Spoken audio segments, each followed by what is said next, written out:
اللہ تعالی فی القرآن المجید وما خلقت الجن والانس الا لیعبدون۔ قابل صد احترام محترم سامعین اکرام، ہر قسم کی تعریفات اس خالق مالک ارض و سماوات کے لیے، اور لاکھوں کروڑوں درود و سلام آپ محمد مصطفیٰ صلی اللہ علیہ وآلہ وسلم کی ذات اقدس پر۔ سابقہ جمعہ میں چونکہ ہم نے گفتگو کی تھی کہ اسلام میں جنات کے بارے میں کیا تصور پایا جاتا ہے، تو آج میں یہ بہتر سمجھتا ہوں کہ چونکہ پچھلے جمعہ میں اس بات کی وضاحت ہم نہیں کر سکے وقت کی وجہ سے، قلت کی وجہ سے، کہ کیا جنات جو ہیں وہ اتنے ہی طاقتور ہیں کہ جب چاہیں جس طرح چاہیں جس کو انسان کو چاہیں نقصان پہنچا دیں،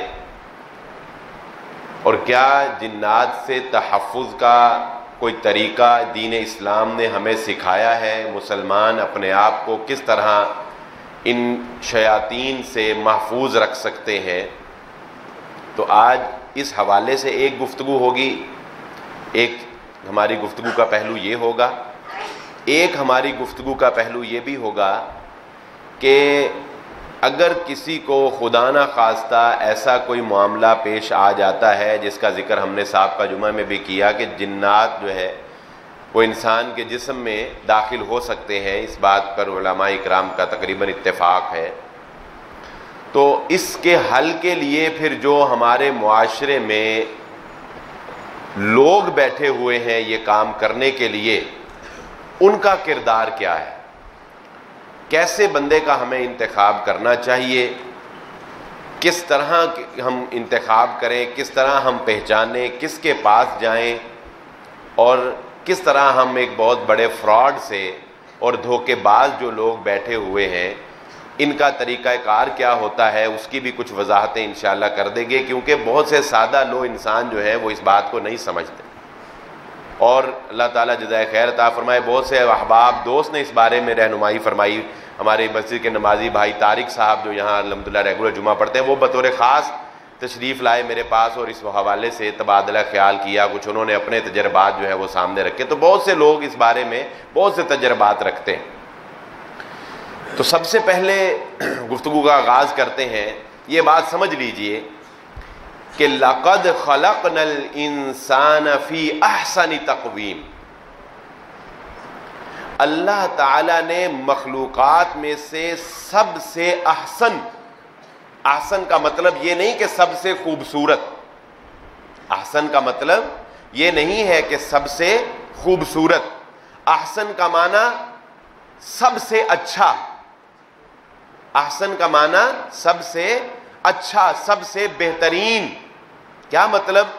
علم کے اعتبار سے سب سے بہترین انسان، جسامت کے اعتبار سے سب سے بہترین انسان، خوبصورتی کے اعتبار سے سب سے بہترین انسان، یعنی کسی بھی لحاظ سے اگر آپ تقابل کریں گے اللہ رب العزت کی مخلوقات میں تو سب سے بہترین جو مخلوق آپ کو نظر آئے گی وہ انسان ہے، ہر اعتبار سے، عقل کے اعتبار سے، فہم کے اعتبار سے، تابعداری فرما برداری کے اعتبار سے، ہر لحاظ سے جو بہترین مخلوق ہے وہ کون سی ہے؟ وہ انسان۔ اسی لیے یہ بات بھی یاد رکھ لیجئے کہ طاقت کے اعتبار سے بھی جو سب سے بہترین مخلوق ہے وہ انسان ہی ہے۔ جو طاقت اللہ رب العزت نے انسان کو عطا کی ہے وہ طاقت اللہ رب العزت نے مخلوقات میں سے کسی اور کو عطا نہیں کی۔ اسی لیے ہم یہ جانتے ہیں کہ انسان نے کتنے بڑے بڑے درندوں پر، کتنی بڑی بڑی مخلوقات جو ہے وہ دنیا کے اندر اللہ رب العزت کی پائی جاتی ہے، لیکن انسان ان کے اوپر قابو پا لیتا ہے، انسان ان کے اوپر ان کو قید کر کے رکھتا ہے اپنے پاس، کنٹرول کر کے رکھتا ہے اپنے پاس۔ یہ کتنے شیر، چیتے، درندے کیسے طاقتور ہیں، کیسی ان کی چھلانگیں دوڑیں، لیکن انسان کے علم کے آگے، انسان کی طاقت کے آگے بے بس نظر آتے ہیں. تو انسان جو ہے طاقت کے اعتبار سے بھی سب سے بہترین مخلوق ہے، اور تاریخ اس بات پر شاہد ہے. قرآن ہمیں یہ بتاتا ہے کہ تاریخ میں کبھی ایسے نہیں ہوا کہ کوئی ایسا حاکم آئے جس نے کسی اور مخلوق میں سے یا جنات میں سے ہی، آپ سمجھ لیں کہ جنات میں سے ہی کوئی ایسا جن آیا ہو جس نے تمام انسانوں کے اوپر حکمرانی کی ہو. بتائیں کوئی ایسا پیدا ہوا؟ کبھی نہیں ہوا. کوئی دوسری مخلوق ایسی نہیں آئی دنیا میں جس نے انسانوں کے اوپر حکمرانی کی ہو. لیکن حضرت سلیمان علیہ الصلوۃ والسلام انسانوں میں سے وہ بادشاہ تھے، وہ نبی تھے جنہوں نے اللہ رب العزت کی انسانوں کے علاوہ دیگر بھی کثیر مخلوقات کے اوپر حکمرانی کی ہے. اللہ نے ان کو جنات کے اوپر، تمام جنات کے اوپر حکمرانی ان کو عطا کی، اور دیگر چرند پرند جو بھی مخلوقات اللہ رب العزت کی یہ ہوائیں جو ہیں یہ ساری یہ حضرت سلیمان علیہ الصلوۃ والسلام کی بادشاہت کے ماتحت آئی ہیں نا. تو کیا پتا چلا؟ اللہ رب العزت بتانا یہ چاہتے ہیں کہ جو طاقت میں نے انسان کو عطا کی ہے وہ طاقت میں نے کسی اور کو عطا نہیں کی. اس لیے سب سے پہلے تو اپنے ذہن سے یہ ڈر نکال دیں کہ جن جو ہے وہ آپ کو نقصان پہنچا سکتا ہے، یا وہ آپ سے زیادہ طاقتور ہے، یا آپ اس کا مقابلہ نہیں کر سکتے. یہ تو جو ڈر ہے نا، یہ خوف جو ہے، یہ نفسیاتی اثر ہی انسان کو سب سے زیادہ مفلوج بناتا ہے. یاد رکھیے یہ بات. اور جادو بھی اور جنات کے ذریعے سے جو معاونت کاہن حضرات لیتے ہیں وہ بھی دراصل یہی ہے، انسان کی نفسیات کو ایسا کر دینا، اس کے دماغ کو ایسا اثر کر دینا کہ اس کو رسیاں جو ہیں وہ سانپ نظر آنے لگ جائیں. حضرت موسیٰ علیہ الصلوۃ والسلام کے دور میں جادوگروں نے جادو کیا، وہ رسیاں تھیں لیکن دیکھنے وہ سانپ نہیں بن گئی تھیں، لیکن دیکھنے والوں کو وہ سانپ نظر آنے لگ گئیں. تو وہ دماغ کے اوپر ایسا اثر کیا، جو بھی اس کا طریقہ کار ہوتا ہے کہ وہ آنکھ جو ہے اس کو وہ خوف کی وجہ سے، دہشت کی وجہ سے وہ اس کو سانپ ہی نظر آنے لگ جائے. تو بہرحال سب سے پہلے جو ہے یہ تصور اپنے ذہن سے نکال دیجئے کہ آپ کمزور ہیں. انسان طاقتور ہے، انسان کا مقابلہ کرنا مشکل ہے. انسان سے طاقتور دنیا کے اندر کوئی مخلوق اللہ رب العزت نے پیدا نہیں کی، اور انسان کو سب کے اوپر کنٹرول دیا ہے اللہ رب العزت نے. اب دوسری بات یہ جان لیجئے، یہ سمجھ لیجئے، تحفظات کے بارے میں انشاءاللہ ہم آخر میں گفتگو کریں گے. بہت آسان سی باتیں ہیں، ہم روزمرہ کی زندگی کے معمولات میں ان کو اپنا لے تو ہم جو ہے محفوظ رہ جائیں گے. کیونکہ یہ ہمارے معاشرے کا ایک المیہ ہے کہ جب بھی ایسا کوئی معاملہ پیش آتا ہے تو ہم دوڑتے ہیں بابوں کی طرف، ہم دوڑتے ہیں بابوں کی طرف. میں چند ایک باتیں آپ کے سامنے جو مشاہدات ہیں لوگوں کے، اور میں نے بھی ایک دفعہ آپ کے سامنے اپنا ایک ذاتی مشاہدہ رکھا تھا نا. وہ جو ایک بابا میرے پاس ہے، اس نے میرے ہاتھ میں نوٹ جو ہے وہ مٹھی میں میری ریت بنا دیا تھا. 10 کا نوٹ میری مٹھی میں پکڑا اس نے ریت بنا دیا. یہ میں نے آپ کو پہلے بھی بات سنائی تھی. ایک بات ذہن نشین رکھ لیں، جو بھی آدمی جس کے پاس آپ اپنا مسئلہ ایسا لے کر جاتے ہیں، جادو کا یا جو ہے وہ آسیب یا کا جن کا مسئلہ آپ کو لگتا ہے کہ ایسے ہے، آپ اس کے پاس لے کر جاتے ہیں. نمازی نہ ہونا، یہ ساری باتیں ایک جگہ. ظاہر ہے آپ اس کو سب سے پہلے یہ چیک کریں کہ آیا وہ نمازی ہے یا نہیں ہے، پاکیزگی کا خیال رکھتا ہے یا نہیں ہے، وہ طاہر ہے یا نہیں ہے، کچھ شریعت کا دین کا اس کو علم ہے نہیں ہے، بنیادی باتوں کا اس کو علم ہے نہیں ہے. یہ ساری باتیں اپنی جگہ ظاہر ہے آپ نے جج کرنی ہے. یہ ساری باتیں ہونے کے باوجود بھی اگر کوئی شخص آپ کو کوئی ایسا متاثر کرنے کے لیے، آپ کو، کیونکہ عام پہلا حربہ ان کا یہی ہوتا ہے، اگر کوئی شخص آپ کو متاثر کرنے کے لیے آپ کے سامنے کوئی انوکھا کام کر کے دکھاتا ہے تو سمجھ لے کہ وہ آدمی فراڈیا ہے. بات سمجھیں؟ مثلا وہ آپ کو آگ لگا کر دکھا دے، بیٹھے بیٹھے آپ کو صفحے پر کچھ لکھ کر دکھا دے، بیٹھے بیٹھے جو ہے وہ دھواں آنا شروع ہو جائے، کوئی بھی ایسا کام آپ کو بتا دے وہ تم فلاں چیز کھا کے آیا ہے، کوئی بھی ایسا کام جو آپ کو حیران کر دے کہ ہیں اس کو کیسے پتا چل گیا، وہ یہ اس نے کیا کر دیا ہے، وہ کوئی چیز گرم آپ کو دکھا دے. بہت سے ٹرکس ہوتے ہیں نا. تو یہ پہلی نشانی، یہ ذہن رکھ لیں، یہ پہلی نشانی ہے اس کے پکے ہونے کی نہیں بلکہ اس کے فراڈی ہونے. حالانکہ وہ اپنے انہی فراڈ سے لوگوں کو اپنا مرید پکا کرتے ہیں کہ جب لوگ یہ دیکھتے ہیں تو لوگ پکے ہو جاتے ہیں. لیکن میں آپ کو یہ تجربے کی بات بتا رہا ہوں کہ جو آدمی آپ کے سامنے اپنے آپ کو سچا ثابت کرنے کے لیے یا متاثر کرنے کے لیے خارق عادت کام کرتا ہے، یہ اس کے فراڈیا ہونے کی سب سے بڑی نشانی ہے کہ وہ آپ کو اس فراڈ کے ذریعے سے متاثر کرنا چاہتا ہے۔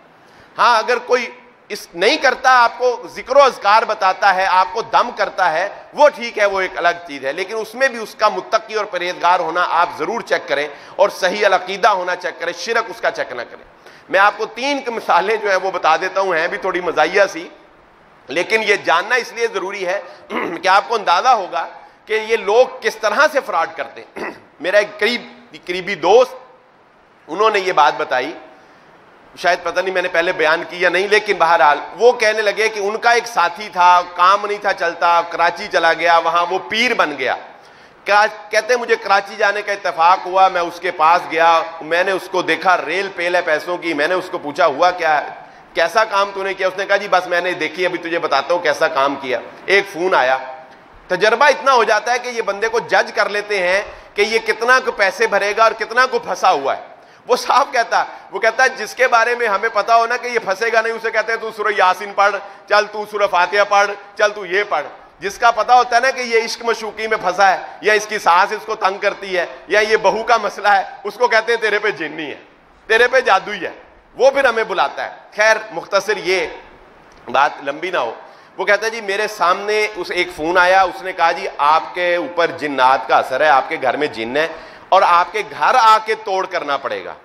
کہتے جی اس نے مجھے کہا اب میں دکھاؤں میں پیسے کیسے کماتا ہوں۔ کہتا ہے میرے ساتھ چلا گیا، گھر پہ بیٹھ گیا، ہولیا ویسا ہی پھوں پھاں شروع کر دی۔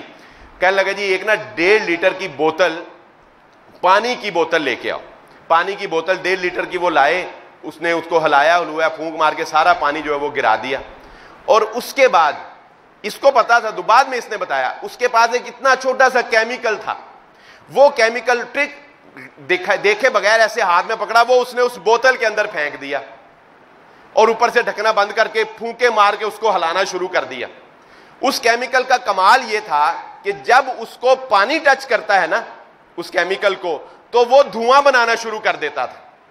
اب جب وہ پانی باقی گرا دیا، تھوڑا سا رہ گیا، وہ جب گولی اندر ڈالی، وہ پانی اس کو لگا، وہ اندر ایسے ہلا رہا ہے، وہ دھواں بن رہا ہے۔ وہ کیا کہہ رہا ہے؟ دیکھو یہ جن تمہارے سارے اس کے بوتل کے اندر قید ہو رہے ہیں، آپ کے گھر کے یہ جن، دھواں تو بنتا جا رہا ہے نا۔ اب بتائیں مجھے، ایک سادہ انسان کا یہی تصور ہے کہ جن کوئی دھواں جیسی مخلوق ہی ہے اور وہ بوتل کے اندر ایسے آتے چلے جا رہے ہیں۔ اب کہتا ہے جی میرے سامنے وہ ایسے ہلا رہا ہے، اندر دھواں بن رہا ہے، گھر والے کہہ رہے ہیں وہ کہہ رہا ہے جی دیکھو جن جن جن آئی جا رہے ہیں۔ کوئی 15 منٹ کوئی 50-60 جن اس نے قید کر لیے۔ اس کے بعد اس نے وہ ڈھکن اوپر سے بند، پہلے انگوٹھا رکھا پھر ڈھکن بند کر دیا۔ اس نے کہا جی یہ اب آپ کے سارے گھر کے جن تو میں نے کر لیے قید۔ اب قید تو کر لیا، اب ان کو کچھ کرنا بھی تو ہے نا۔ اب یہ میں نے قید کر لیا، اس طرح ہی تو نا جن یہاں رکھ جانے بوتل میں آپ کے سامنے۔ کہنے لگے جی اب پھر اپنا پیر صاحب اس کا کیا کرنا ہے؟ وہ کہتے ہیں پیر کے جی اب کرنا یہ ہے کہ رات کو 2 بجے قبرستان جا کر 2 فٹ گہرا کھڈا کھود کر اس میں یہ بوتل بند کرنی، جن بند کرنے وہاں۔ گھر والے پہلے ہی ڈرے بےچارے جنوں سے، وہ کہتے جی پیر جی یہ کام تو ہم سے نہیں ہوتا، آپ کی مہربانی ہے، جب قید آپ نے کی ہے تو یہ کام بھی پھر آپ ہی کر دیں۔ تو وہ کہنے لگا جی 5000 روپیہ تو میں نے آنے کا لیا نا، یہ جن قید کرنا جو مٹی میں 10,000 اس کا ایکسٹرا لوں گا میں آپ سے۔ 5000 اس نے آنے کا لیا جن قید کرنے کا، 10,000 جن قبرستان دبانے کا لیا۔ کہتا ہم باہر نکلے، ڈھکن کھول کے زور سے دیوار میں بوتل ماری، کہتا وہ گئے سارے جن، یہ دیکھو 15,000 روپیہ ہمارا ہو گیا۔ فراڈ ہے، اس حد تک فراڈ۔ اور یہی کافی نہیں، وہ کہتے ہیں کہ میں حیران ہو گیا، ایک آدمی تھا، اس سے وہ کوئی ذرا بیچارہ کوئی ذرا مومن پکا ہوگا، وہ اس کے پیچھے پڑ گیا کہ نہیں جی تو فراڈ ہی ہے، یہ ہے وہ ہے، اس کے پیچھے ہی پڑ گیا۔ کہنے لگا میں نے اس کو کہا کہ اب اس کا کیا حل کرنا ہے؟ وہ کہتا ہے اس کا بھی میرے پاس بڑا زبردست حل ہے۔ اس نے اس کو شام کو بلایا، کہتا ہے ٹھیک ہے شام کو تو میرے پاس آ، پھر میں تجھ سے نمٹوں گا۔ لمبی بات، مختصر بات یہ کہ شام کو جب وہ اس کے پاس آیا، اس نے اس کو اپنے سامنے بٹھا لیا۔ کہتا ہے اس نے بٹھا کر اپنے سامنے اس کے اوپر ایسے کچھ پھونک ماری اور واقعتاً اس کے کپڑوں کے اوپر آگ لگ گئی، اس کے کپڑوں کو واقعتاً آگ لگ گئی۔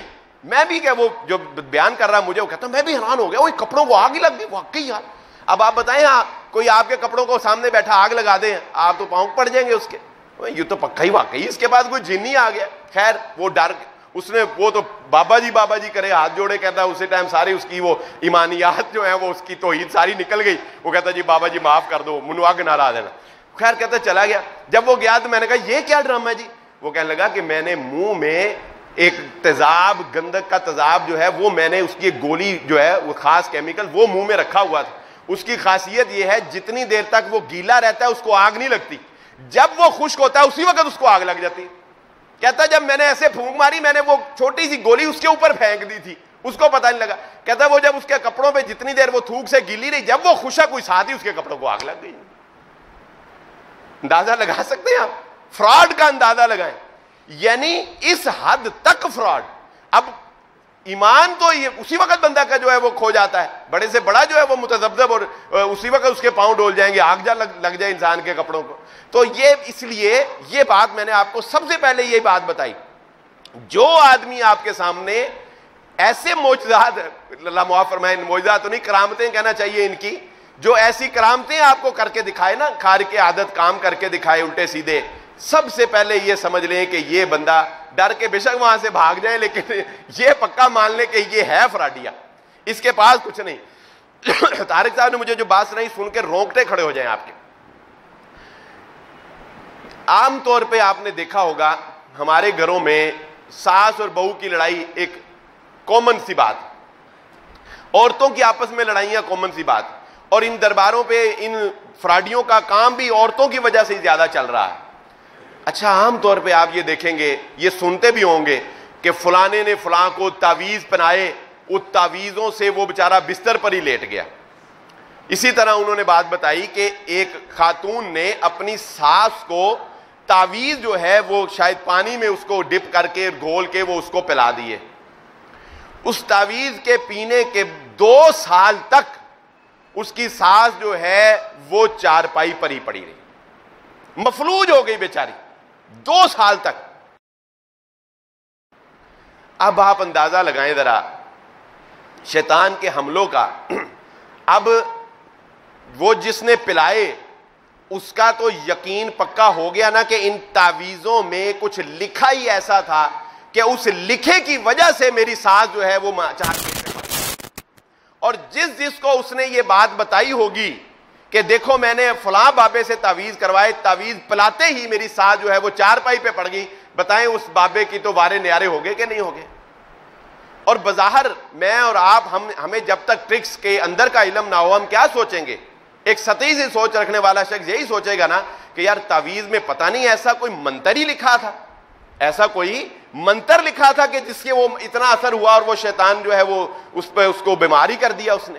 تو وہ طارق صاحب بتانے لگے کہ لمبی بات, لیکن جیسے بھی بہرحال ان کی اس پیر تک رسائی ہوئی جس پیر نے وہ تعویذ لکھے تھے. یعنی آپ حیران رہ جائیں گے ان لوگوں کی شیطانیت پر. تو اس نے بتایا کہ اس نے وہ تعویذ نیلے تھوتے کے ساتھ لکھے ہوئے تھے. بات سمجھے؟ کچھ بھی نہیں, کوئی غیبی چیز نہیں, نیلے تھوتے زہر کے ساتھ اس نے وہ تعویذ لکھا. جب ظاہر ہے اس کو پانی میں ڈالا تو وہ اس کا وہ جو زہریلا پن تھا وہ پانی میں چلا گیا, اور اس کے پینے کی وجہ سے اس کی ساس 2 سال تک بیمار رہی. ڈائریکٹ زہر پلانے کی بجائے تعویذی زہر جو ہے وہ اس کو دیا. یعنی آپ اندازہ لگا لیں یہ اس قدر شیطانیت ذہن کے یہ حامل جو ہیں یہ لوگ, جو ہمارے ایمان سے بھی کھیلتے ہیں اور ہماری جانوں سے بھی کھیلتے ہیں, ہمارا مال بھی یہ لوگ لوٹتے ہیں. اس لیے خدا را یہ بات ذہن نشین رکھ لیں, کسی کے پاس جانے کی ضرورت نہیں ہے. جوں آپ جاتے جائیں گے معاملہ بڑھتا جائے گا. لیکن ہاں اگر کبھی بہت ناگزیر ہی ہو جائے, میں یہ نہیں کہتا کہ جانا جو ہے وہ بالکل آپ اس کو بھول ہی جائیں کہ جانا ہی نہیں پڑتا, نہیں, بس اوقات ناگزیر ہو جاتا ہے جانا, تو پھر سب سے پہلا جو فارمولا میں نے آپ کو بتا دیا ہے, متقی پرہیزگار بندہ تلاش کریں, اور وہ کوئی ایسی کرامتیں دکھانے والا نہ ہو, کبھی بھی ایسی کسی کی بات سن کر قطعاً متاثر نہ ہو کہ شاید یہ کوئی بڑا پہنچی ہوئی سرکار ہے اور اس کے پاس بڑی کوئی جنات. نہیں, ان کی ایک اللہ رب العزت نے لمٹ رکھی ہے, ایک حد رکھی ہے. اگر اتنے ہی طاقتور ہوں تو پھر دنیا کا نظام ہی سارا درم برم ہو جائے. آپ بتائیں نا, جس کے پاس جن ہو وہ تو کسی کو کھنگن نہ دے, پھر وہ تو پھر مالدار بھی سب سے زیادہ ہو، پیسے بھی سارے اٹھا لائے، وہ سب کو بیمار ہی کرتا چلا جائے، سب کو مفلوج ہی کرتا چلا جائے، ایسے ہی پھر جو یہ دعویٰ کر دے میرے پاس جن ہے، وہ تو دنیا کا سب سے طاقتور انسان ہونا چاہیے نا پھر، اگر اتنے ہی یہ طاقتور ہو۔ اس لیے یہ بات ذہن نشین رکھیں، اللہ رب العزت نے انسان کو طاقتور بنایا ہے، انسان سے طاقتور کوئی چیز نہیں ہے۔ ہاں ٹھیک ہے، جس طرح دیگر جانور، دیگر حشرات بھی تو آپ کو نقصان پہنچا لیتے ہیں نا، سانپ ڈس لے تو نقصان ہوتا ہے نا، سانپ ڈس لے نقصان ہوتا ہے، کوئی اور زہریلی چیز ڈس لے نقصان ہوتا ہے نا انسان کو، لیکن اس کا مطلب یہ تو نہیں کہ سانپ انسان پر حاوی ہو گئے یا انسان ان کا مقابلہ نہیں کر سکتا۔ بالکل اسی طرح ایک مخلوق ہے، ایک لمٹ کی حد تک ایک آپ کو نقصان پہنچا سکتی ہے، لیکن اس کا مطلب یہ نہیں کہ وہ آپ پر اتنے حاوی ہو جائیں کہ آپ ان کا مقابلہ نہیں کر سکتے اور وہ اتنے طاقتور ہیں کہ وہ سارا کچھ ہی آپ کو سمیٹ کر لا دیں۔ اس لیے یہ بات ذہن نشین رکھ لیں۔ ایک بات اس کے ساتھ اور میں آپ کو جوڑتا چلا جاؤں کہ ہمارے ہاں یہ ایک عجیب سا ٹرینڈ یہ بھی ہے، دیکھیں زندگی جو ہے نا، تلک الایام نداولھا بین الناس، زندگی اس چیز کا نام نہیں کہ آپ ہمیشہ ایسے اوپر ہی جاتے رہیں، کبھی ڈاؤن فال آئی نہ، کبھی آپ کو مصیبت آئی نہ، نہیں، زندگی تو ایسے ہے، ایسے ایسے ایسے ایسے اوپر نیچے ہر وقت، کتنا ہی انسان سیٹل کیوں نہ ہو، اس کے باوجود اپ اینڈ ڈاؤن ہے۔ ہمارے ہاں کیا ہوتا ہے، رشتہ نہیں ہو رہا، لگتا ہے کسی نے جادو کیتا ہے، نوکری نہیں مل رہی، لگتا ہے کسی نے جادو کیتا ہے، کاروبار نہیں چل رہا، لگتا ہے کسی نے جادو کیتا ہے۔ یعنی ہماری لائف میں ہلکا سا بھی اگر ڈاؤن فال آتا ہے، ہلکی سی بھی ہمیں پریشانی آتی، سب سے پہلے ہم یہی سوچتے ہیں یار لگتا ہے کسی نے کچھ کرتا ہے، لو جی یہاں کوئی جن آ گیا یا کوئی کسی نے جادو کر دیا، سب سے پہلے یہ بات ہے۔ کیسی عجیب بات ہے۔ اور میں آپ کو ایک اور قرآن کی آیت سے یہ بات بتا دیتا ہوں کہ انسان کی نفسیات کو سب سے زیادہ ڈسٹرب شیطان جس فارمولے سے کرتا ہے نا، وہ فارمولہ ہے الشیطان یعدکم الفقر۔ وہ فارمولہ کیا ہے، انسان کو یہ دھچکا لگا رہتا ہے یار کہیں میری جاب نہ چلی جائے، یار کہیں میرا سیزن جو ہے وہ فلاپ نہ ہو جائے، یار کہیں میرا کمپیٹیٹر جو ہے وہ مجھے مات نہ دے دے۔ یعنی ہر وقت نمازوں میں بھی آپ کو یہی خراب کرے گا، آپ کو افسردہ بھی یہی رکھے۔ یہ فارمولہ جو ہے نا شیطان کا، جو اللہ رب العزت نے قرآن مجید میں بیان کیا ہے، وَتَخْشَوْنَ كَسَادَهَا بھی جس کو اللہ رب العزت نے کہا، وَتِجَارَةٍ تَخْشَوْنَ كَسَادَهَا، کہ ہر وقت انسان کو یہ نفسیاتی مریض بنا دیتا ہے شیطان کہ وہ یہ سوچتا رہتا ہے پتہ نہیں مستقبل میں میری مالی حالت کیسی ہوگی۔ یہ فکر جو ہے نا یہ اپنے ذہنوں سے نکال دیں۔ اللہ یبسط الرزق لمن یشاء ویقدر، اپنا حلال روزی کی کوشش کریں، فیر ہو کے کام کریں۔ اللہ رب العزت نے رزق کا جو آپ کے نصیب میں لکھ دیا ہے وہ نہ کم ہو سکتا ہے نہ زیادہ ہو سکتا ہے۔ اگر مستقبل میں اللہ نے کم لکھا ہے تو کوئی پہاڑ توڑ لیں آپ اس کو زیادہ نہیں کر سکتے۔ اس لیے یہ فارمولہ شیطان کا آپ کو جو نفسیاتی مریض ہر وقت بنائے رکھتا ہے نا، اس کے اوپر کنٹرول کریں، اور یہ کنٹرول آسان نہیں، اس کے لیے بہت قوی ایمان چاہیے، اس کے لیے اللہ رب العزت کی ذات کے اوپر بہت مضبوط یقین کامل چاہیے۔ اور ایک بات اور ذہن نشین رکھ لیجئے، جادو ہو جاتا ہے لیکن اس کا مطلب یہ نہیں ہوتا کہ جادو سے آپ کی زندگی ہی جو ہے وہ بالکل ہی الٹی ہو جائے۔ نبی صلی اللہ علیہ وسلم پر جادو ہوا، کتنا کو اثر ہوا بتائیں؟ نبی صلی اللہ علیہ وسلم پر جادو ہوا، کتنا کو اثر ہوا؟ آپ کے کوئی معمولات زندگی بدل گئے؟ کوئی آپ کا نعوذ باللہ کھانا پینا بند ہو گیا؟ نہیں، کیا ہوا؟ صرف یہ ہوا کہ آپ بھولنے لگ گئے۔ ہاں آپ کہہ سکتے ہیں کہ وہ نبی تھے، ان پر اثر کم ہوا، تو نبی نے ہی پھر ہمیں وہ طریقے بعد میں بتا دیے نا کہ جن سے تم پر اثر ہوگا ہی نہیں۔ نبی نے ہی پھر وہ طریقے بتا دیے نا، ان پہ انشاءاللہ ہم دوبارہ آئیں گے۔ اسی طرح جن کا بھی معاملہ۔ ایک تیسری چیز اور بھی ہے جو اسی طرح اثر انداز ہو جاتی ہے، اور وہ بھی اللہ کے نبی صلی اللہ علیہ وآلہ وسلم نے اس کو بھی مؤثر قرار دیا ہے، یعنی وہ اثر کرنے والی ہے۔ اس طرف ہمارا رجحان کم جاتا ہے، لیکن اس فیلڈ سے تعلق رکھنے والے لوگ جو ماہر ہیں اس شعبہ جات میں، وہ کہتے ہیں کہ جادو اور جنات سے بھی زیادہ جو چیز لوگوں پر اثر انداز ہوتی ہے وہ ہے نظر کا لگ جانا۔ جادو جنات سے زیادہ جو چیز اس وقت لوگوں کی زندگیوں کو ڈسٹرب کیے ہوئے ہے نا، وہ کیا ہے؟ نظر کا لگ جانا۔ اور اس ضمن میں نے وہ حدیث آپ کے سامنے ایک دفعہ واضح سنائی تھی کہ 2 صحابی، مختصراً اشارہ کر دیتا ہوں کہ 2 صحابی تھے، نہانے کے لیے گئے، ایک صحابی نے جب اپنی قمیض اتاری تو ان کا جو کشادہ سینہ، جوانی، ان کا چوڑا سینہ دیکھ کر دوسرے جو تھے صحابی جو ان کے ساتھ تھے، ان کے دوست، قریبی دوست، ان کی زبان سے جو ہے وہ کوئی بات نکل گئی کہ واہ کیا یہ مطلب کیا چھاتی ہے، کیا سینہ ہے، یا کیا حسن ہے، ایسی بات نکل گئی. تو اسی وقت ان کو جو ہے وہ پانی میں غوطے آنا شروع ہو گئے، حتیٰ کہ اللہ کے نبی صلی اللہ علیہ وسلم کو بلایا اور نبی صلی اللہ علیہ وآلہ وسلم نے خود جو ہے وہ ان کو پکڑا اور ان کو بچایا. اور پھر نبی صلی اللہ علیہ وسلم نے یہ بات ارشاد فرمائی کہ جب تم اپنے بھائی کو دیکھو تو اس کے لیے بارک اللہ کی دعا کرو کہ اللہ تجھے برکت عطا فرمائے، یا ماشاء اللہ کے کلمات جو ہے وہ کہو. اور اس روایت میں وہ صحابی خود کہتے ہیں کہ اس کو میری نظر لگ گئی، وہ صحابی خود کہتے ہیں کہ اس کو میری نظر لگ گئی. اس لیے یہ بات ذہن نشین رکھیں کہ یہ نظر لگ جاتی ہے، اپنوں کی لگ جاتی ہے، پیاروں کی لگ جاتی ہے، اس کے لیے اہتمام کرنا بہت ضروری ہے کہ اس سے جو ہے ہم اپنے آپ کو محفوظ رکھ سکیں.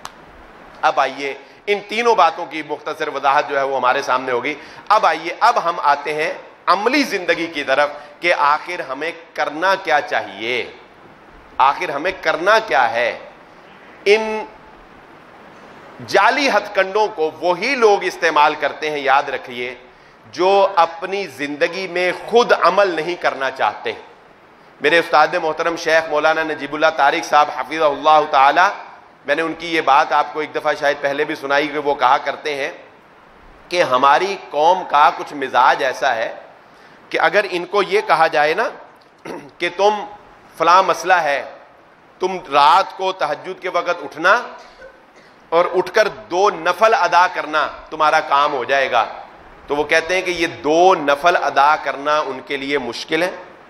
اور اگر ان کو کہا جائے کہ 1 کلو چاول لو اور اس کو فلاں جگہ پر مٹی میں دباؤ تمہارا کام ہو جائے گا، یہ وہ ضرور کر لیں گے، یہ چاول ضرور مٹی میں دبا دیں گے، لیکن 2 نفل پڑھ کے اللہ رب العزت سے دعا اپنے مسئلے کے لیے نہیں کریں گے. یہ ہماری قوم کا مزاج ہے.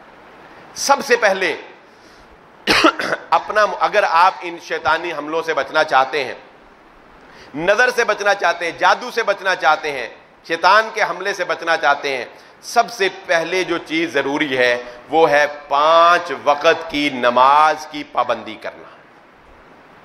5 وقت، جو بندہ 5 وقت کی نماز کی پابندی نہیں کرتا اس کا شکوہ کرنا فضول ہے کہ مجھ پر شیطانی حملہ ہو گیا، یا میں نے فلاں بھی کیا پھر بھی مجھ پہ حملہ ہو گیا، اس کی سمجھ لے کوئی سنوائی نہیں. جو شخص فجر کی نماز پڑھ لیتا ہے وہ اللہ رب العزت کی حفاظت میں آ جاتا ہے. جو شخص فجر کی نماز کے بعد ذکر کر لیتا ہے، اذکار کر لیتا ہے، ذکر و اذکار کر لیتا ہے، وہ ایک لمبی ڈیٹیل ہے جو آپ کو عام مساجد میں نظر آ جائے گی، لیکن اس میں بنیادی چیزیں جو ہیں سورۃ الاخلاص کا پڑھنا، آیت الکرسی کا پڑھنا، سورۃ الفلق کا پڑھنا، سورۃ الناس کا پڑھنا، درود شریف کا پڑھنا، یہ پڑھ کر اپنے اوپر دم کرنا. صبح اب آپ اپنا سروے کر لیں، کون ہے جو ہر روز یہ عمل کرتا ہے؟ فجر کی نماز پڑھتا ہے، اس کے بعد ذکر و اذکار کر کے دم کرتا ہے، اپنے بچوں کے اوپر بھی دم کرتا ہے، اور اس کے بعد وہ 5 نمازیں پڑھتا ہے، اور پھر رات کو سونے سے پہلے اسی طرح وہ معوذتین پڑھ کر اپنے بچوں کے اوپر دم کرتا ہے. اور عصر کے بعد جو وقت میں نے آپ کو پچھلی حدیث میں بتایا تھا کہ مغرب کے بعد کا وقت جو ہے وہ شیاطین کے پھیلنے کا وقت ہوتا ہے نا، اور آپ جانتے ہیں کہ نبی صلی اللہ علیہ وسلم نے جو ہمیں شام کے اذکار بتائے وہ کب کرنے ہوتے ہیں؟ عصر کے بعد اور مغرب سے پہلے. یعنی شیطانوں کے پھیلنے سے پہلے ہی ہمیں اللہ کے نبی صلی اللہ علیہ وسلم سکھا رہے ہیں کہ تم اذکار کر لو، کیونکہ جب بندہ اللہ رب العزت کا ذکر کرتا ہے، اللہ کو یاد کرتا ہے، تو وہ اللہ کی حفاظت میں آ جاتا ہے، پھر شیاطین اس کو نقصان نہیں پہنچا سکتے. ہمارے گھروں میں قرآن کتنا پڑھا جاتا ہے. اللہ کے نبی صلی اللہ علیہ وآلہ وسلم نے ارشاد فرمایا، سورۃ البقرہ جس گھر میں پڑھی جاتی ہے شیطان اس گھر سے بھاگ جاتا ہے. جس گھر میں سورۃ البقرہ پڑھی جاتی ہے شیطان اس گھر میں سے بھاگ جاتا ہے. یہ اتنی بیماریاں ہونے کی وجہ بھی یہی ہے کہ ہمارے گھروں میں تصاویریں لٹکی ہوئی ہیں، ناچ گانا چل رہا ہے، قرآن پڑھا نہیں جا رہا، پھر جب ہم پر کوئی شیطانی حملہ ہوتا ہے پھر ہم بابوں کی طرف بھاگتے ہیں۔ یہ نہیں سوچتے کہ میں نمازی نہیں ہوں، میں صبح قرآن نہیں پڑھتا، میں ذکر و اذکار نہیں کرتا۔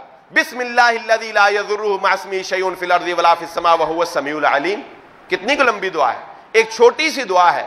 جو بندہ یہ دعا پڑھ لیتا ہے اللہ رب العزت اس کو ہر طرح کی مضر چیز سے محفوظ کر دیتے ہیں، اللہ تعالیٰ اس کو ہر طرح کی مضر چیز سے محفوظ فرما لیتے ہیں۔ اس کے علاوہ اور بہت سے طریقے ہیں۔ بنیادی طریقہ کیا ہے؟ اپنی زندگیوں میں ذکر و اذکار کو داخل کر لیں۔ بیت الخلاء میں جاتے ہوئے اللہم انی اعوذ بک من الخبث والخبائث، گھر میں داخل ہوئے محمد الرسول اللہ صلی اللہ علیہ وسلم نے ارشاد فرمایا جب کوئی شخص گھر میں داخل ہو کر کہتا ہے السلام علیکم ورحمۃ اللہ وبرکاتہ، اپنی عادت بنا لیں جب بھی گھر میں داخل ہوں، کوئی گھر میں ہے نہیں ہے، اگر ہے بچوں کو سکھا دیں، بیویوں کو بتا دیں، جب بھی کوئی گھر میں آئے سب سے پہلا کام اس نے کیا کرنا ہے؟ السلام علیکم ورحمۃ اللہ وبرکاتہ۔ ایک بات۔ دوسری بات، اسی حدیث میں اللہ کے نبی صلی اللہ علیہ وسلم نے فرمایا جو گھر میں داخل ہوتے ہوئے سلام کرے اور کھانا کھانے سے پہلے بسم اللہ الرحمن الرحیم پڑھ لیتا ہے، جب جو بندہ یہ دونوں کام کر لیتا ہے، شیطان اپنے چیلوں کو کہہ دیتا ہے یار چلو اس گھر میں نہ ہم رہ سکتے ہیں نہ یہاں سے ہم کچھ کھا سکتے ہیں۔ کتنا عام معمول سادہ سا کام۔ شیطان کیا کہتا ہے؟ اس گھر میں ہم اب نہ رہ سکتے ہیں، نہ ہم رات گزار سکتے ہیں، نہ ہم اس گھر سے کھانا کھا سکتے۔ اور جو بندہ داخل ہو کر یہ عمل نہیں کرتا اور کھانا کھانے سے پہلے بسم اللہ الرحمن الرحیم نہیں پڑھتا، شیطان اپنے مریدوں کو کہتا ہے لو جی اس گھر میں ہم رہ بھی سکتے ہیں، اس گھر سے کھانا بھی کھا سکتے ہیں۔ تو شیطان کو تو ہم خود اپنے ساتھ بٹھائے ہوئے ہیں۔ پانی پینا ہو، ایک چھوٹا سا پانی کا گلاس ہی کیوں نہ پینا ہو، ہمیں ہمارے نبی محمد الرسول اللہ صلی اللہ علیہ وآلہ وسلم نے پانی پینے کے آداب سکھائے۔ پانی پینے کے 6 آداب ہیں۔ آج آپ گھر جائیں اپنے بچے کسی سے پوچھے بھی بتا بیٹا پانی پینے کے کتنے آداب ہیں، پتہ لگ جائے گا آپ کو کہ ہم دین کے اوپر کتنا عمل کرتے ہیں۔ پھر پوچھیں اس سے کہ جب بھی تو پانی پیتا ہے کیا ان آداب کا خیال رکھتا ہے؟ رات کو ہم بے خوابی یعنی خواب میں اکثر شیطان ہمیں ڈراتا ہے۔ شیطان کا یہ بھی ایک بہت بڑا حربہ ہے، یاد رکھیں۔ خوابوں کی تعبیر کا معاملہ یہ بھی کوئی آسان نہیں ہے۔ بہت سے لوگ جو ہیں خواب میں شیطان ان کو ڈرا دیتا ہے اور آپس میں نفرتیں ڈلوا دیتا ہے، اور انسان یہ سمجھتا ہے کہ شاید پتہ نہیں اب میرے ساتھ کیا ہونے والا ہے، کیا ہونے والا ہے۔ نہیں، کچھ بھی نہیں ہونے والا۔ کیا ہے؟ سونے سے پہلے آپ سورہ ملک پڑھ کے سوتے ہیں۔ سونے کی دعا ہمارے نبی صلی اللہ علیہ وآلہ وسلم نے ہمیں سکھائی ہے۔ صبح اٹھتے وقت کی دعا ہمیں اللہ کے نبی صلی اللہ علیہ وآلہ وسلم نے سکھائی، کچھ بھی نہیں ہم کرتے۔ اور اگر کبھی ایسی کوئی آہٹ آپ کو آ جائے گھر میں، مثلا ہو جاتا ہے کوئی کھٹکا ہو گیا، کوئی آہٹ آ گئی، تو اس کا میں آپ کو ایک بڑا بہترین حل بتاتا ہوں۔ اللہ کے نبی صلی اللہ علیہ وآلہ وسلم کے ایک جلیل القدر صحابی، ان کے والد نے ان کو ان کے غلام کے ساتھ ایک باغ میں بھیجا، کام کرنے کے لیے گئے، کوئی کام تھا۔ وہ کہتے ہیں کہ جب میں اور میرا وہ دوست جو تھا یا غلام جو تھا، وہ جب ہم باغ میں انٹر ہوئے تو ہمیں میرے ساتھی کو واضح طور پر نام لے کے کسی نے پکارا، پیچھے سے نام لے کے کسی نے پکارا۔ جب ہم نے پیچھے مڑ کے دیکھا اور ہم نے پورا ارد گرد دیکھا تو بندہ ہی کوئی نہیں ادھر، ہمیں کوئی نظر ہی نہیں آیا، کہاں غائب ہو گیا۔ وہ کہنے لگے میں پریشان ہوئے، خیر واپس آئے، واپس آ کر اپنے والد محترم کو میں نے یہ بات بیان کی تو وہ کہنے لگے کہ میرے والد صاحب نے کہا کہ اگر مجھے پتا ہوتا کہ تمہارے ساتھ ایسے ہوگا میں تمہیں نہ بھیجتا، لیکن اگر کبھی تمہارے ساتھ ایسا کوئی معاملہ ہو تو وہاں پر آذان دو، وہاں پر آذان دو۔ وہ کہتے ہیں کیوں؟ کیونکہ میں نے حضرت ابو ہریرہ رضی اللہ تعالیٰ عنہ سے سنا کہ وہ فرماتے تھے کہ اللہ کے نبی صلی اللہ علیہ وسلم نے فرمایا جہاں پر آذان دی جاتی ہے شیطان وہاں سے پیٹ پھیر کر اتنی دور بھاگ جاتا ہے کہ جتنی دور تک آذان کی آواز نہ آئے، شیطان وہاں سے بھاگ جاتا ہے۔ کیا پتا چلا؟ اگر کبھی ایسا کوئی کھٹکا ہو جائے، آواز نام پکارنا کتنی واضح نشانی، تو ایسے کوئی ڈرنے کی ضرورت نہیں، وہاں پر اسی وقت آزان دے، کوئی ایسا معاملہ ہوگا، کوئی شیطانی ہوگا، وہاں سے بھاگ جائے گا۔ اور اس کے خیر بہت سے طریقے ہیں، اگر کوئی آپ دیکھتے ہیں مریض ہے ایسا، اس کو پہلے کسی کے پاس جانے سے پہلے خود سورۃ البقرہ پڑھ کے دم کریں، اسی طرح درود شریف پڑھ کے جو ہے وہ اس کو آپ دم کریں، کیونکہ رسول اللہ صلی اللہ علیہ وسلم نے فرمایا کہ درود شریف ہی جو اپنی دعا میں پڑھتا ہے اللہ رب العزت اس کے گناہ بھی بخش دے گا اور اس کے غموں سے بھی اس کو نجات عطا فرما دے۔ آب زمزم، یہ پانی جو ہے اس کو رسول اللہ صلی اللہ علیہ وآلہ وسلم نے شفا قرار دیا ہے، اس لیے علماء اکرام تجویز یہ بھی کرتے ہیں کہ اگر کسی کو آپ ایسی بیماری دیکھیں کہ جو کوئی ایسے جنات وغیرہ کی یا اس کو کوئی ایسے دورے پڑتے ہوں جو کہ ٹیسٹ وغیرہ میں بھی نہ، بیسک بنیادی پہلی چیز تو یہ کہ آپ اس کا علاج کروائیں، جسمانی علاج۔ یہ کام تو تب شروع ہوں گے جب آپ جسمانی ٹیسٹوں میں بھی کوئی بیماری نہیں پاتے، جس کا ذکر میں نے پچھلے جمعہ کر دیا تھا۔ یہ نہیں کہ ایسے ہی پہلے ہی آپ یہی کام شروع کر دیں، حفاظتی تدابیر اپنی جگہ کریں۔ ہاں اگر کوئی ایسی بیماری ہے جو ٹیسٹ میں نہیں آ رہی، پتہ ہی نہیں لگ رہا ڈاکٹروں کو کیا ہے، تو پھر اس کے لیے علاج کے اس علاج کے لیے دوڑیں۔ آب زمزم اس کو پلائیں۔ اجوا کھجور، نہار منہ، 7 اجوا کھجور جو ہیں اب الحمدللہ وسائل ہیں پاکستان سے، وہ ملتی ہیں، مناسب قیمت کے اوپر ملتی ہیں، اتنے بابوں پر بھی تو پیسے خرچ کرتے ہیں نا، رسول اللہ صلی اللہ علیہ وآلہ وسلم کے بتائے ہوئے طریقوں پر کیوں نہیں خرچ کرتے؟ تو نہار منہ اجوا کھجور 7 عدد جو ہے وہ مریض کو کھلائی جائیں، اللہ رب العزت جادو سے جو ہے وہ شفا عطا فرما دیتا ہے۔ تو اس لیے یہ خرافات ہیں سب۔ اپنی زندگی میں نمازوں کی پابندی، ذکر و اذکار کی پابندی، بیت الخلاء کی دعا، سونے کی دعا، اٹھنے کی دعا، دم نظر لگ جائے تو چولہے پہ مرچیں نہیں ڈالنی۔ اللہ کے نبی صلی اللہ علیہ وسلم فرمایا اعوذ بکلمات اللہ التامۃ من کل شیطان وہامۃ ومن کل عین لامہ، یہ دعا ہے۔ کس نے سکھائی؟ محمد الرسول اللہ صلی اللہ علیہ وآلہ وسلم نے سکھائی۔ کسی کو نظر لگ جائے بچے کو، یہ دم کرو۔ اور ایک اور چیز بڑی اہم ہے جس پر ہمارا عمل نہیں ہے، وہ عمل ٹھیک ہے کسی دوسرے کو کہتے ہوئے تو معیوب لگتا ہے اور لڑائی ہونے کا بھی ڈر ہے، وہ کیا کہ جو نبی صلی اللہ علیہ وآلہ وسلم نے نظر کا ایک یہ علاج بھی بتایا کہ اگر کسی کو نظر لگ جائے تو جس آدمی کے بارے میں خدشہ ہو کہ اس کی نظر لگی ہے اس کو غسل کروایا جائے، یا چلو غسل نہیں، اس سے کہیں کہ وضو کرے ایک ٹب میں پانی باہر سے لے، لیکن وضو کے اعضاء جو ہیں وہ نیچے ٹب رکھے، اس میں دھوئے۔ وہ جو نیچے اس کے وضو کے اعضاء کا پانی ہوگا نا، اس پانی سے جس کو نظر لگی ہے اس کو اگر غسل کروایا جائے تو نظر دور ہو جاتی ہے۔ یہ بالکل صحیح احادیث میں صحیح طریقہ محمد رسول اللہ صلی اللہ علیہ وسلم نے بتایا۔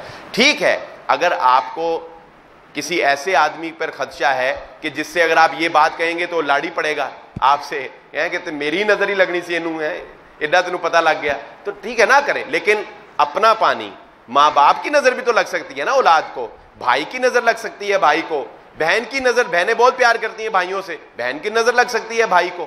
تو آپس میں بھی اگر آپ کبھی ایسا کوئی معاملہ دیکھیں کہ جس سے آپ کو یہ لگے کہ ایک دم ہی یہ بیمار ہو گیا، کچھ بھی نہیں تھا، ٹھیک تھا، بہترین تھا، ایک دم اس کو کچھ ہو گیا، ہوتا ہے نا بچے بڑے اچھے تندرست ہوتے ہیں کوئی ایسی بات کر دیتا ہے فوراً ہی بیمار ہو جائے، تو اس کے لیے دم بھی کریں۔ اور یہ طریقہ جو ہے پانی والا، یہ بھی محمد الرسول اللہ صلی اللہ علیہ وسلم نے سکھایا ہے، اس طریقے کے اوپر بھی آپ عمل کریں۔